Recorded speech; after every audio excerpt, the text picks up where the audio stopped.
What's up guys, Houndish here, and today we're jumping in with another Destiny 2 video. And in this one we're going to be talking about Season 23, because of course, arguably as Season 22 slopes off a little bit, players are looking ahead at what comes next. And while Bungie haven't revealed the content or theme for Season 23 yet, they have revealed a whole bunch of changes that we can expect to see alongside the new content drop. And for the first time in quite a while, they'll be looking at stasis tuning, but we'll also get more updates to Strand, a whole bunch of weapon and exotic changes, and then major quality of life updates, the introduction of LFG into the game, more changes and updates to ritual content, updated PvP real estate, new rewards. We got a couple of teasers for weapons, but also things like the gunsmith update, new focusing options, and a pretty major economy change that begins in Season 23 for the removal of legendary shards from the game. So quite a few things to touch on in this video. I figured a little roundup right here wouldn't go amiss. So as always, I hope you enjoy this one, and if you do, be sure to get subscribed, we'll have plenty more to talk about, but otherwise, let's get into it. And so firstly, one of the things that players have been asking for quite some time is for Bungie to take a fresh look at stasis. And so they have said, for the stasis lovers out there, we've got some things coming up regarding stasis abilities in Season 23, and not only will the seasonal artifact feature stasis perks, but there will also be some stasis ability changes coming, and they'll be zeroing in on Glacial Quake, Frost Pulse, Winter Shroud,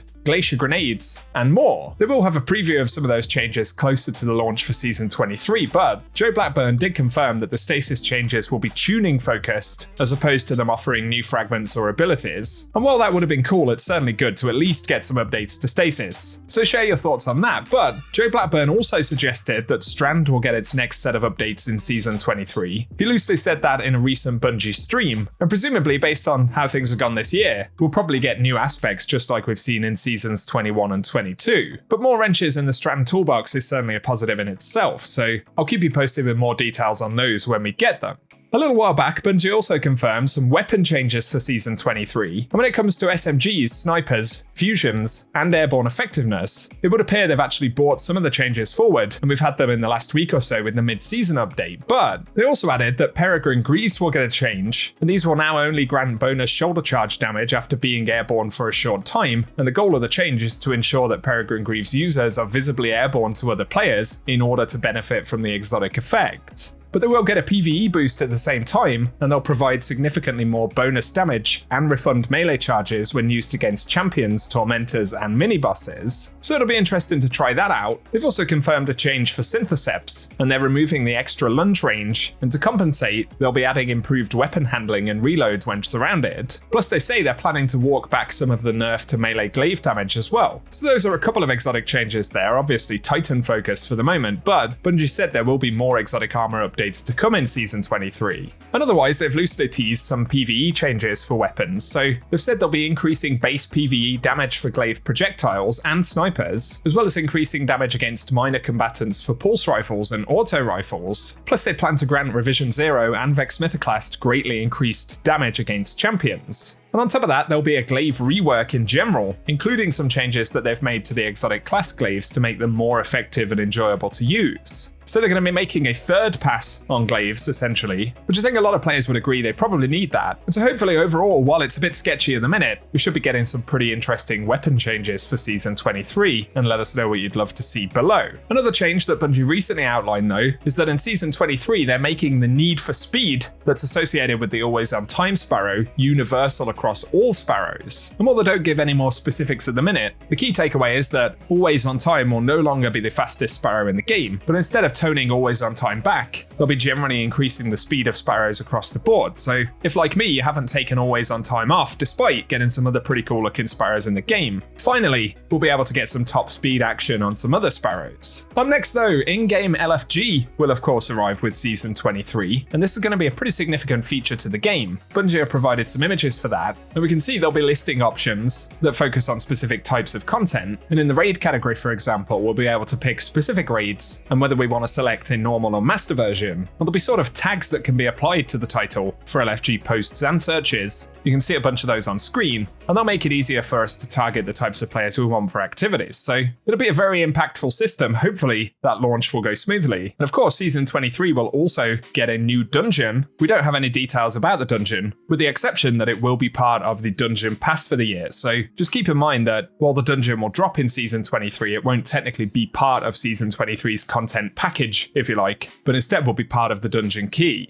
Now though, let's speak about other activity content and rituals specifically. Not a major thing, but Bungie plan to add more Vanguard medals in Season 23, and they said at the start of the year there will be additional battlegrounds coming into Nightfall and Grandmaster rotations in Seasons 22 and 23, so more of the yet-to-be reprised Battleground content will be making its way into the Nightfall playlists soon. And moving on to PvP, we'll see the return of the Citadel map in Season 23, so of course it isn't brand new real estate, but the Dreaming City map will finally be back in rotation. It'll be interesting to see if they've made any improvements to that. But importantly for the Iron Banner, they've also said they're planning to deliver a new Iron Banner mode in Season 23, along with a brand new Hake Aggressive Frame Strand Pulse Rifle, which will be the new competitive division weapon reward. So that could be interesting, and of course, it's backed up by the fact that Bungie have recently made a couple of Sandbox changes, which are fairly minor, but ensure that aggressive frame pulse rifles continue to be relevant in the PvP sandbox. So let us know if that's something you'll be interested to see and go after starting next season.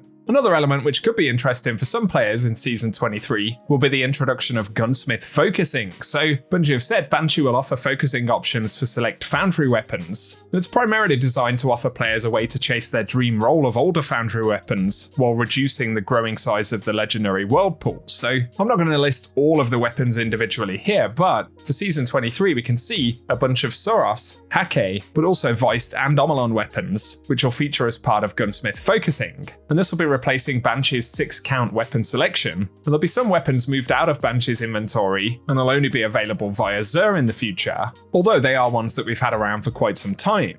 In terms of how much gunsmith focusing will cost though, they've said it will require 3 gunsmith engrams and 5,000 glimmer, and they'll be introducing gunsmith engrams as drops for a few different activities, so we'll still be able to get them by ranking up gunsmith reputation, but also from lost sector completions. So normal lost sectors will have a 20% chance to drop them, with solo and platinum clears of legend lost sectors able to drop them at a 40% rate, and master lost sectors will have a 60% drop rate, but also free roam world chests will have a 20% chance to drop them too. So if you do want to farm gunsmith engrams specifically, they will be relatively easy to obtain, which is cool. Not quite gunsmith related, but weapon related, I suppose. And on a separate note, Bungie will be commemorating the weapon crafting glitch that kicked off this season, and that'll be via a new emblem in Season 23. So for players who logged into the game between September 15th at 9 AM and September 21st at 10 AM, will be granted the new emblem that we can see on screen, which is pretty cool. So that's worth a quick mention for Season 23 as well. But the final change worth keeping in mind for next season right now relates to economy, and Bungie have announced that they'll be slowly removing legendary shards from Destiny 2 entirely, and by the time final shape drops they'll be out of the game essentially, but they'll be doing it in a couple of different stages. So for Season 23 they'll be removing all legendary shard costs from the Monument to Lost Lights, and items there will still cost Glimmer, Exotic Ciphers and Spoils of Conquest, but also they're fully removing legendary shards from Ritual Gear focusing as well, and so non-adept focusing will cost Ritual Engrams and Glimmer only, and focusing adept weapons will still require 7 wins in a Trials Passage or Nightfall Ciphers in the case of Vanguard. But otherwise we'll get our first few changes related to legendary shards, and then once again when final shape drops, that currency will be completely removed from the game. And for today, I believe that is more or less everything we know about changes coming in Season 23. If I happen to miss anything out, let us know in the comment section, and I'll pin any vitally important stuff to the top comment down below. Otherwise though, before Bungie reveal more details, which yes, they will start doing in the coming weeks, that's what we have to speak about today, so let us know what stands out to you guys. I'm certainly looking forward to some of the new ritual rewards. LFG will be interesting, no doubt, and while we don't have a ton of details, some of the Sandbox stuff could be potentially pretty good, so we'll simply have to wait and see. But if you've enjoyed the video today, a rating below really helps us out on the channel, and if you want to be kept up to date with Season 23 news, definitely get subscribed, turn on notifications, and I'll keep you locked in with all of the important info. But otherwise, as always, I very much appreciate you all tuning in today, and I will catch you guys very soon.